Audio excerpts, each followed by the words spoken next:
بسم الله الرحمن الرحيم.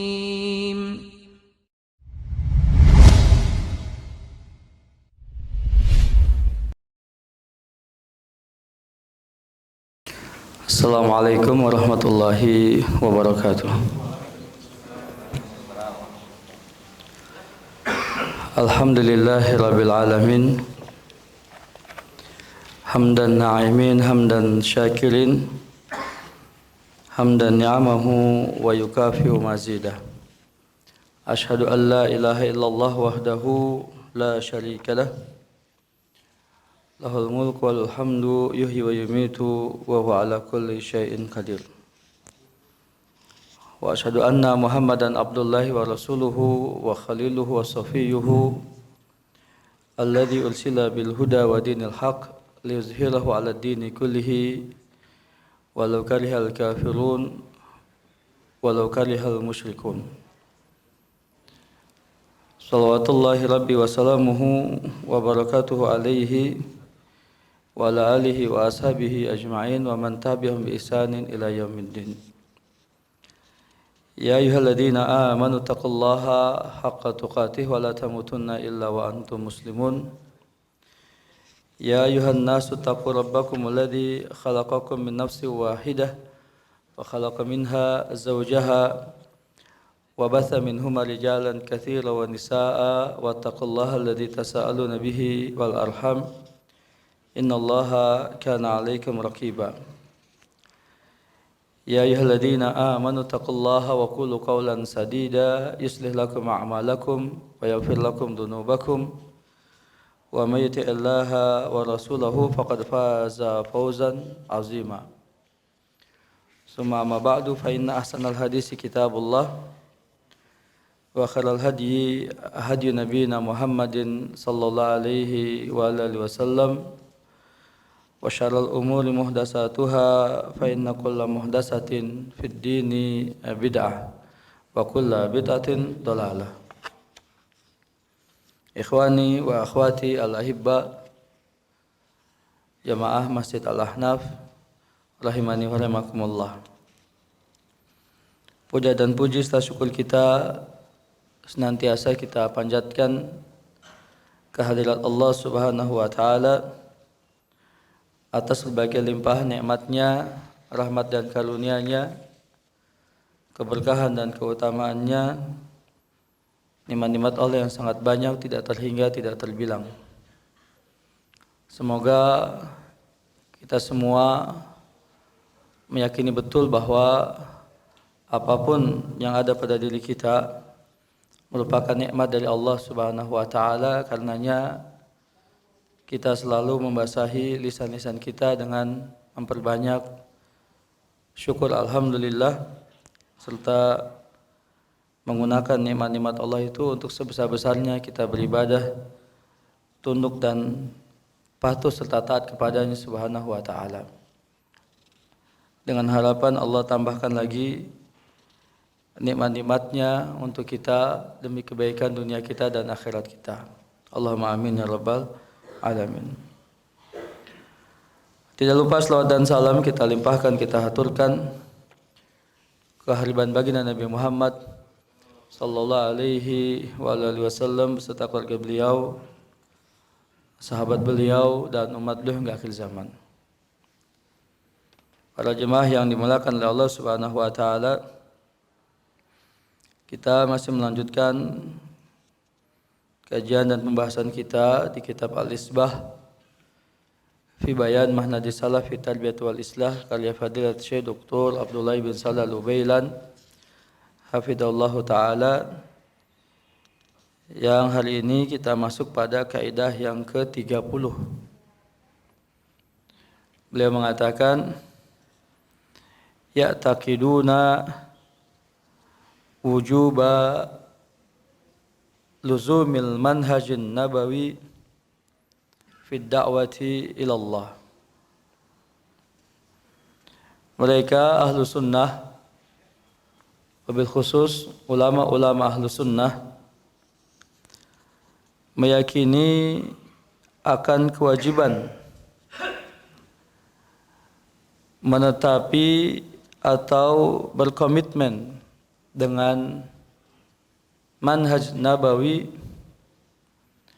metode kenabian dalam menegakkan dakwah kepada Allah Subhanahu wa taala.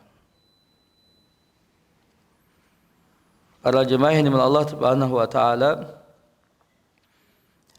kaidah yang ke-30 ini sebahagiannya atau sebahagian dari kata-kata kuncinya sudah kita bahas dalam pertemuan-pertemuan sebelumnya.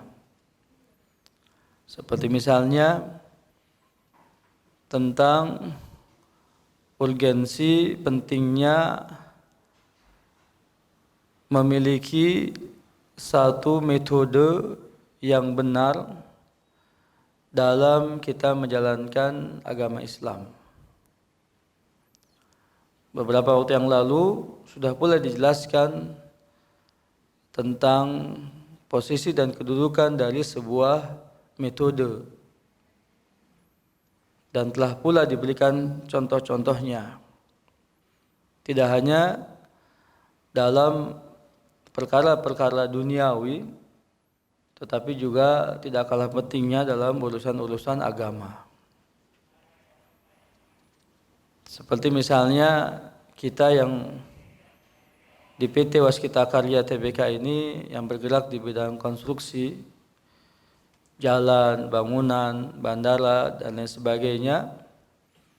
Dalam setiap pekerjaan-pekerjaan itu memiliki metode-metode tersendiri. Metode untuk sebuah bangunan berbeda dengan metode pembuatan jalan tol, berbeda pula dengan pembuatan jalan layang atau flyover ataupun subway dan lain sebagainya.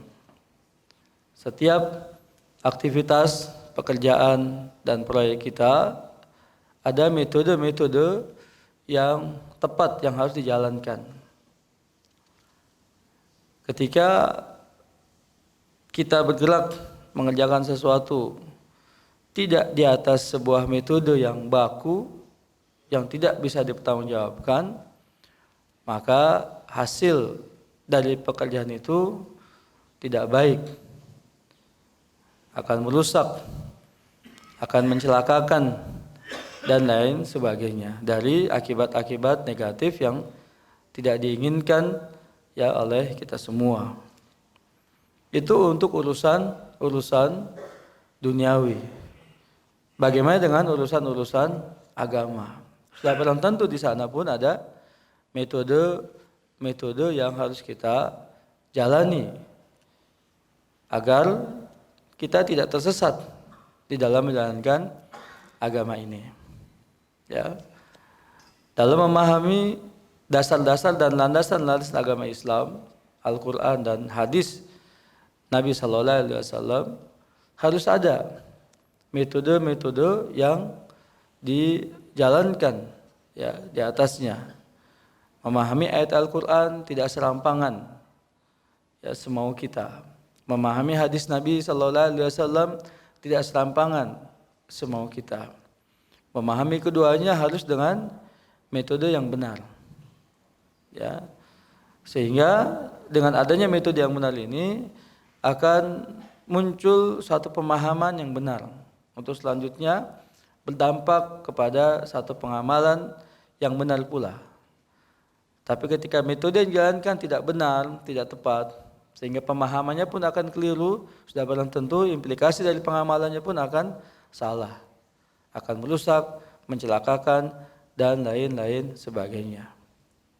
Ya, mohon maaf misalnya di sebagian kasus pemuda-pemuda yang bersemangat memiliki girah diniyah syar'iyah untuk menegakkan agama Islam ini, jika semangat mereka tidak dibarengi dengan ilmu yang benar, tidak dibarengi dengan metode pemahaman yang benar, ya akan masuk ke dalam pemahaman mereka yang keliru, untuk selanjutnya akan melakukan tindakan-tindakan yang merusak. Ya, kebaikan yang mereka inginkan tidak akan tercapai. Justru kerusakan yang muncul, yang timbul akan lebih besar daripada maksud dan tujuan keinginan yang akan mereka inginkan. Demikian ya kurang lebih tentang urgensi dan metode ya atau sebuah metode. Nah, di sini penulis menekankan tentang pentingnya kita untuk menetapi metode kenabian atau manhajun nabawi dalam berdakwah kepada Allah Subhanahu wa taala. Jadi ruang lingkupnya adalah dakwah. Dakwah ilallah. Mengajak manusia untuk beribadah kepada Allah Subhanahu wa taala. Mengajak manusia untuk menggapai ridha dan rahmat Allah Subhanahu wa taala. Mengajak manusia untuk menegakkan agama Allah Subhanahu wa taala. Mengajak manusia untuk mentauhidkan Allah Tabaraka wa taala. Semua yang orientasinya adalah apa yang ada di sisi Allah Subhanahu wa taala. Ini sudah menjadi concern kita bersama. Sebuah pengajian, sebuah dakwah, sebuah pembahasan Al-Quran dan hadis Nabi SAW harus orientasinya adalah akhirat. Adapun urusan duniawi, masing-masing kita lebih tahu tentang kebaikan dunia kita. Ya, ada ahlinya, ada pakarnya di urusan duniawi. Nah, saat ini ketika kita sedang mengaji, maka hendaknya kita satukan pandangan kita satukan hati kita untuk menuju akhirat, untuk menuju keridhaan dan rahmat Allah Subhanahu wa taala. Ya. Nah, bagaimana caranya mengikuti manhaj nabawi, metode kenabian? Apa metode kenabian itu? Secara garis besar, metode kenabian adalah mengikuti wahyu, ittiba'ul wahyi, mengikuti wahyu, bimbingan, tuntutan dan tuntunan dari Allah Subhanahu wa taala Rabbul Alamin. Wa ma yantiqu 'anil hawa in huwa illa wahyun yuha. Berhadapan antara hawa nafsu dengan wahyu. Hawa nafsu manusia tidak ada batasannya. Tidak ada batasannya. Tuntutan hawa nafsu kita tidak ada batasannya. Ya. Hawa nafsu panca indera kita ya tidak akan ada batasannya. Syahwat-syahwat kita tidak akan ada batasannya.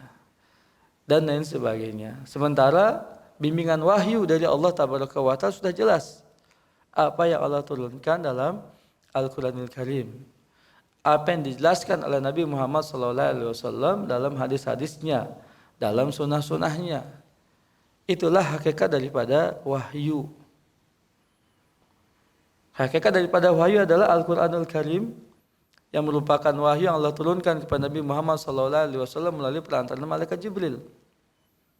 Dan di sana sunnah-sunnah, hadis-hadis Nabi SAW, bimbingan-bimbingan dan petunjuk-petunjuk beliau bagian daripada wahyu yang Allah berikan, yang Allah turunkan kepada Nabi Muhammad SAW melalui berbagai cara. Ya, dengan ilham, dengan ru'yah salihah misalnya, ya, dan lain sebagainya, dengan firasat, ya, dan lain sebagainya. Kata beliau SAW, inni utitul Qur'ana wa mislahu ma'ah. Aku diberikan Al-Quran dan diberikan yang sepertinya bersamanya. Apa? Sunnah, hadis Nabi SAW. Ya, sehingga beliau mengatakan, aku tinggalkan pada kalian dua pedoman itu, yang jika kalian berpegang teguh dengan keduanya tidak akan tersesat selamanya, yaitu Al-Quran, Kitabullah, dan sunnahku. Ya, bimbingan, petunjuk, ya, hadis-hadis beliau sallallahu alaihi wasallam. Para jemaah yang Allah Subhanahu wa taala, penulis ya menyebutkan pada kita banyak ayat-ayat Al-Quranul Karim yang pada intinya adalah dikatakan bahwa Allah mengatakan in attabi illa ma yuha ilayya. Tidaklah aku mengikuti kecuali apa yang diwahyukan kepadaku. Semua ayat-ayat Al-Quran yang berbicara tentang masalah ini semata-mata beliau hanya mengikuti wahyu yang Allah turunkan kepada beliau sallallahu alaihi wasallam. Wabil khusus berbicara tentang masalah dakwah, beliau menyebutkan surat Yusuf ayat 108. Surat Yusuf surat ke-12 ayat 108. Allah berfirman, a'udzubillahi minasyaitonirrajim, qul hadhihi sabili ad'u ilallahi ala basiratin ana wa manittaba'ani wa subhanallahi wa ma ana minal musyrikin. Artinya, katakanlah hai Muhammad, inilah jalanku. Aku mengajak kalian kepada Allah di atas basirah. Aku dan orang-orang yang bersamaku. Maha suci Allah, dan tidaklah aku termasuk golongan orang-orang musyrik. Kita terangkan sejenak tentang ayat ini. Katakan hai Muhammad, inilah jalanku, yaitu agama Islam. Agama Islam. Ya. Dalam ayat yang lain, innaka latahdi ila siratim mustaqim di surat Asy-Syu'ara. Sesungguhnya engkau Muhammad memberikan petunjuk, hidayah, bimbingan kepada jalan yang lurus. Bertepatan dengan doa permintaan kita kepada Allah, ihdinas siratal mustaqim. Sebelumnya tentang ayat ini ada syubhat yang dihembuskan untuk meragukan kita. Ketika kita meminta pada Allah, tunjukilah kami ke jalan yang lurus, syubhatnya adalah berarti kita tidak sedang berada di atas jalan yang lurus. Sehingga butuh bimbingan untuk berada di atas jalan yang lurus. Begitu enggak analoginya? Itu syubhat. Berarti kita nih kaum muslimin ini setiap hari merasa tidak berada di jalan yang lurus. Sehingga harus meminta untuk diberikan petunjuk pada jalan yang lurus.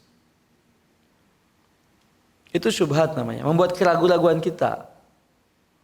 Begitu. Kalau Anda sudah berada yang lurus, buat apa Anda minta petunjuk ke jalan yang lurus? Atau Anda sudah berada di atasnya. Kan itu. Nah, maka jawaban daripada syubhat ini ya adalah tidak begitu. Permintaan kita pada hidayah, bimbingan petunjuk pada Allah Subhanahu wa taala ke jalan yang lurus bukan berarti kita tidak berada di atas jalan yang lurus sebagai seorang muslim, sebagai seorang mukmin yang beriman kepada Allah Subhanahu wa taala dan apa yang datang darinya. Bukan. Ya. Makna di sana adalah agar ditetapi, diistiqomahkan, dikuatkan keimanan kita, keyakinan kita, keteguhan kita di atas jalan yang lurus terus sampai akhir hayat kita di kandung badan. Kenapa demikian? Karena manusia membutuhkan komitmennya, istiqomahnya berada di atas satu kebenaran. Karena hati manusia selalu berbolak-balik. Bagaimana hadis Nabi SAW, seorang hamba pagi hari beriman, sore hari dia kafir. Sore hari dia beriman, pagi hari dia kafir. Selalu keadaan itu berbolak-balik. Selalu berada dalam permusuhan dan pertentangan antara kebenaran dan kebatilan, kebaikan dan kejelekan. Selalu seperti itu. Sehingga ketika kita meminta 17 kali, tidak kurang 17 kali sehari semalam, untuk apa? Diistiqomahkan. Diberi kekuatan untuk berkomitmen di atas jalan yang lurus tadi. Senada dengan mana itu, dalam banyak ayat yang lain Allah mengatakan, ya ayyuhalladzina amanu aminu billahi wa rasulih wa nuril ladzi anzalna ma'ah. Hai orang yang beriman, Berimanlah kepada Allah dan Rasulnya dan kepada cahaya yang Allah turunkan bersamanya. Orang yang beriman disuruh beriman lagi. Seharusnya perintah beriman kepada yang belum beriman, tapi tidak demikian. Allah menyuruh orang yang beriman untuk beriman lagi. Apa maksudnya? Meneguhkan keimanannya. Menguatkan keimanannya agar tetap istiqomah di atas keimanannya kepada Allah, kepada Rasulnya, dan kepada cahaya yang Allah turunkan kepadanya bersamanya. Karena kita butuh itu, istiqomah itu kita butuh, sangat membutuhkan istiqomah. Salat 5 waktu. Kalau kita tidak diberikan hidayah istiqomah di atas salat 5 waktu ini, akan mudah untuk meninggalkan semuanya. Salat dianggap ya bahasanya iseng lah. Kalau mau salat, kalau enggak ya biarin saja gitu. Kadang-kadang saja. Ya. Baca Quran, kadang mau, kadang enggak, misalnya biasa saja kayak baca Quran misalnya kayak gitu ya. Istiqomah itulah yang berat gitu loh. Istiqomah itu yang berat sehingga kita butuh itu. Memerlukan itu. Untuk tetap istiqomah di atas jalan yang lurus yaitu al-Islam. Begitu ya. Nah, jadi ini makna sabili jalanku ya. Jadi maksud adalah agama Islam itu sendiri. Ya. Boleh pun juga diartikan bahwa inilah metode yang aku lalui, jalan yang aku lalui, manhaj yang aku berada di atasnya. Begitu. Ya. Ad'u ilallah. Mengajak manusia kepada Allah. Maksudnya adalah untuk beribadah kepada Allah. Ibnu Abbas mengatakan semua ayat yang Al-Quran berbicara tentang ibadah kepada Allah, makna khususnya adalah mentauhidkan Allah Subhanahu wa taala. Dalam penjelasan para ulama, tauhid dengan 3 klasifikasinya, tauhid rububiyah, tauhid uluhiyah, dan tauhid asma wa sifat. Secara khusus lagi tauhidnya adalah tauhid uluhiyah. Jadi semua itu perintah-perintah ibadah dalam Al-Quran, ketaatan dalam Al-Quran, ya, untuk mentaati Allah, untuk beribadah kepada Allah, maksudnya adalah mentauhidkan Allah. Wabil khusus tauhidnya adalah uluhiyah. Mengesahkan Allah Subhanahu wa taala dalam berbagai ibadah untuknya Subhanahu wa taala. Berarti apa maksudnya di sini? Mengajak manusia untuk itu. Untuk mentauhidkan Allah, mengesahkan Allah, beribadah kepada Allah, taat tunduk patuh kepada Allah, mencari apa yang ada di sisi Allah, dari pahalanya, dari rahmatnya, dari ampunannya, dari keridhaannya, dari wajahnya, dari surganya Subhanahu wa ta'ala. Nah, begitu seharusnya dakwah kita lakukan. Mengajak manusia untuk itu, gitu. Ya, istri kita untuk ibadah pada Allah, anak-anak kita untuk ibadah kepada Allah, bapak ibu kita untuk ibadah kepada Allah, kerabat kita untuk ibadah kepada Allah, tetangga kita untuk ibadah kepada Allah, teman-teman sejawat kita untuk ibadah kepada Allah, sahabat-sahabat kita untuk ibadah kepada Allah, satu anggota komunitas kita untuk ibadah kepada Allah, masyarakat bangsa dan negara kita untuk ibadah kepada Allah. Menegakkan agamanya, menghalalkan apa yang dihalalkan Allah, mengharamkan apa yang diharamkan Allah. Orientasinya semua kepada negeri akhirat. Seperti pelajaran kita pekan yang lalu. Orientasi seorang muslim adalah negeri akhirat. Wabtaghi fima ataqallahu daral akhirah. Carilah apa yang sudah Allah sediakan untuk kalian dari kebaikan, kebahagiaan di negeri akhirat. Nah, itu orientasi seorang muslim. Ya. Jadi bukan mengajak manusia kepada mazhabnya, alirannya, kelompoknya, golongannya, sektenya, ya, faksi-faksinya, aliansi-aliansinya, apalagi sampai pada partainya misalnya. Bukan. Ya. semua itu akan hilang. Ya, yang kekal adalah apa yang ada di sisi Allah Subhanahu wa taala. Ini penting untuk sama-sama kita jadikan sebagai satu cara pandang kita dalam memahami konsep dakwah yang seharusnya kita jalankan bersama. Ya. Lalu Allah mengatakan ala basiratin, bahwa dakwah yang beliau tegakkan, yang beliau mengajak manusia untuk ibadah kepada Allah di atas basirah. Basirah secara letterlek ya adalah di atas pandangan. Sebagai ulama lagi pandangan yang dalam, yang jauh ke depan. Ya, wabil khusus para ulama menyebut basirah adalah ilmu di atas ma'rifah, di atas ilmu. Ilmu tentang apa? Para ulama menyebut kita paling tidak ada 3 aspek yang harus dimiliki ketika seseorang hendak menegakkan dakwah, mengajak manusia untuk ibadah kepada Allah. 3 aspek harus dipenuhi. Aspek pertama adalah mengilmui, memiliki ilmu pengetahuan, memiliki bekal pengetahuan yang cukup, memiliki kompetensi yang cukup tentang materi dakwahnya. Ya. Ini disebut dengan apa? Kepakaran, keahlian, kompetensinya. Antum di sini kompetensi antum di bidang sipil, teknik sipil, arsitektur, ada lagi yang statistik, ya, ada lagi yang keuangan. Masing-masing memiliki kepakarannya di bidangnya masing-masing sesuai dengan pekerjaan yang dia geluti secara profesional.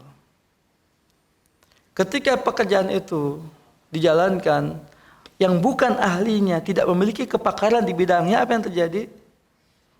Rusak, kacau, berantakan, kecelakaan, memudorotkan. Itulah makna hadis Nabi, idza wusidal amru ila ghairi alihi fantadalis sa'ah. Jika satu urusan diberikan kepada yang bukan ahlinya, tunggulah kehancurannya, kerusakannya, kecelakaannya. Asal-asalan dia, ya, tidak kompeten di bidangnya, gitu. Nah, jadi berbicara untuk dakwah harus memiliki kompetensi dakwahnya. Lihat latar belakang pendidikannya, penguasaan terhadap ilmu-ilmu agamanya, penguasaan terhadap bahasa Arab yang menjadi sumber daripada ilmu-ilmu itu dalam masalah agama ini misalnya. Ya. Bagaimana metode yang dia milikinya, dan begitu seterusnya. Jadi tidak asal-asalan. Ya. Hanya karena bermodalkan gamis, bermodalkan topi haji misalnya, bermodalkan sorban misalnya, kopiah dan sebagainya, ya. Cuman baru bisa Al-Fatihah, baru bisa baca muqaddimah tahlil dan sebagainya, mohon maaf. Lalu ya berbicara tentang hukum agama. Apalagi basicnya sebelumnya misalnya, mohon maaf, penyanyi, artis, kemudian aktor, kemudian apa dan lain sebagainya. Pelawak bahkan misalnya, ya, ujuk-ujuk jadi ustadz, ujuk-ujuk jadi kiai, ujuk-ujuk keluarkan fatwa, ujuk-ujuk memprovokasi umat demi kepentingannya dan sebagainya. Rusak. Dakwah ini menjadi rusak jadinya. Begitu. Ada yang ahlinya di bidang musik misalnya, tidak punya basic agama. Ketika masuk ke wilayah agama, musiknya dibawa. Ya, karena saya ahli di bidang permusikan ini, sehingga untuk dakwah ini saya menggunakan apa menjadi keahlian saya untuk berdakwah. Itu kan kacau. Tidak kompetensi di situ sebenarnya. Dan begitu seterusnya. Rusak jadinya dakwah ini. Begitu ya. Kenapa ketika seorang bicara masalah agama, berarti dia sudah mengatasnamakan Allah dan Rasulnya sebagai perpanjangan lidah dari Allah dan Rasulnya. Apa anda bahaya tuh resikonya, konsekuensinya? Iya kan? Iya. Bahaya itu. Dan lebih berbahaya daripada urusan duniawi. Nah, itu yang pertama. Aspek yang pertama. Memiliki kompeten ya di bidangnya atau dakwah yang akan dia sampaikan, maksudnya materinya. Yang kedua, menguasai metodenya atau memiliki metode yang tepat dalam berdakwahnya. Ilmu-ilmu tentang metodologi itu terbuka, open research sekarang itu ya boleh ya menggunakan berbagai metode yang tidak menyimpang dari tuntutan syariat agama. Begitu. Ya. Manhajnya tadi, cara-caranya. Nah, di sana ada yang tauqifiyah, di sana ada yang istihadiyah. Misalnya tauqifiyah khutbah Jumat. Khutbah Jumat itu wasilah dakwah. Khutbah Jumat itu khutbah pertama, khutbah kedua. Di sana ada ayat Al-Quran dibacakan, ya, di sana ada selawat kepada Nabi Sallallahu Alaihi Wasallam. Lalu doa. Itu tauqifiyah namanya. Rukun khutbahnya dipenuhi. Gitu. Tidak asal-asalan juga khutbah Jumat itu. Ditinggal salawat yang kepada Nabi misalnya. Ya. Tidak dibacakan ayat Al-Quran, tidak dibacakan hadis Nabi, tidak diberikan nasihat kebaikan.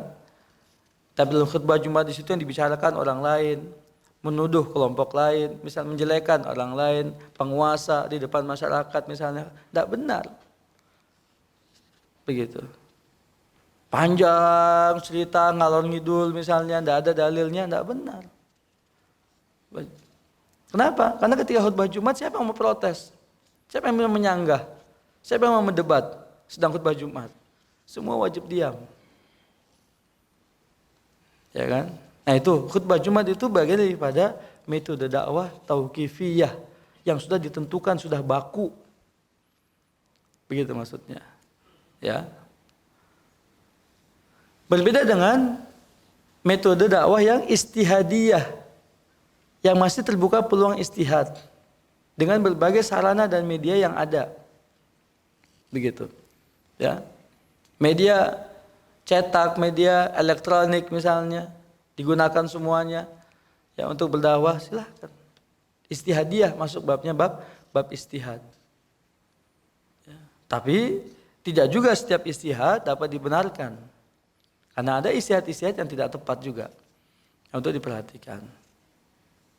Dengan musik, dengan lawakan, dengan permainan, ya, dan lain sebagainya, itu tidak pernah dilakukan oleh Nabi dan sahabat-sahabatnya. Meskipun dikatakan tadi dia bagian istihadiyah, tetapi istihadnya tidak tepat, ya, yang tidak benar. Sehingga apa? Hasil yang ditimbulkan, ya, lebih jelek daripada apa yang diinginkan. Begitu. Nah ini juga penting untuk disampaikan, ya. Aspek yang kedua ini. Aspek yang ketiga adalah pengenalan tentang objek dakwahnya. Tentang objek dakwahnya. Dengan siapa dia berbicara? Di hadapan siapa dia berbicara? Materi apa yang tepat untuknya? Kapan waktu yang tepat untuknya? Dan lain sebagainya. Pengenalan terhadap objek dakwahnya, atau disebut dengan al-mad'u. Begitu ya. Berbicara di hadapan para akademisi berbeda dengan berbicara di hadapan orang-orang awam. Berbicara kepada masyarakat perkotaan berbeda dengan masyarakat pedesaan. Berbeda juga dengan antara masyarakat yang di gunung dengan yang di pantai. Berbeda. Ya, masing-masing memiliki metode-metode yang tepat untuk mereka, pembicaraan yang tepat untuk mereka, dan begitu seterusnya. Itu disebut dengan ala basiratin. Ana wa manit taba'ani, aku dan orang-orang yang bersamaku. Ya, artinya beliau secara individu juga mengerjakan, lalu sahabat-sahabat yang lain juga mengerjakan sama berjamaah. Dapat dikerjakan secara sendiri-sendiri atau juga secara kolektif bersama-sama, atau berjamaah. Masya Allah, dan aku bukanlah termasuk golongan orang-orang yang menyekutukan Allah Subhanahu wa Ta'ala. Ya. Nah ini para jemaah dimana Allah Subhanahu wa taala. Lalu beliau menyebutkan tentang fatwa Syekh Utsaimin bin Taimiyah rahimahullah tentang sebagian orang yang berdakwah tidak menggunakan metode yang dicontohkan oleh Nabi sallallahu alaihi wasallam. Kemudian beliau memberikan jawaban dan ketegasan-ketegasannya. Ya, bahwa Allah Subhanahu wa taala mengutus Nabi-Nya Muhammad sallallahu alaihi wasallam bil huda wa dinil haq. Ya, dengan petunjuk dan agama yang benar, dengan ilmu yang bermanfaat dan amal saleh. Lalu kemudian juga bahwasanya disebutkan siapa yang mentaati Rasulnya Sallallahu Alaihi Wasallam dia akan mendapatkan kebaikan, sementara yang bermaksiat kepadanya dia akan mendapatkan azab keburukan. Ya, lalu ketika timbul perselisihan hendaknya dikembalikan kepada Allah dan Rasulnya. Ya, lalu mengajak kepada jalan yang lurus, ya kepada agama Islam. Lalu juga memerintahkan untuk mencegah atau amar ma'ruf dan nahi munkar, menghalalkan yang baik-baik dan mengharamkan yang buruk-buruk, begitu ya. Dan seterusnya. Mudah-mudahan kajian singkat kita hari ini membuka wawasan kita, sudut pandang kita bagaimana seharusnya kita menegakkan dakwah, kewajiban dakwah ya untuk mengajak manusia beribadah kepada Allah Subhanahu wa taala. Allahumma amin ya rabbal alamin wallahu a'lam bishawab.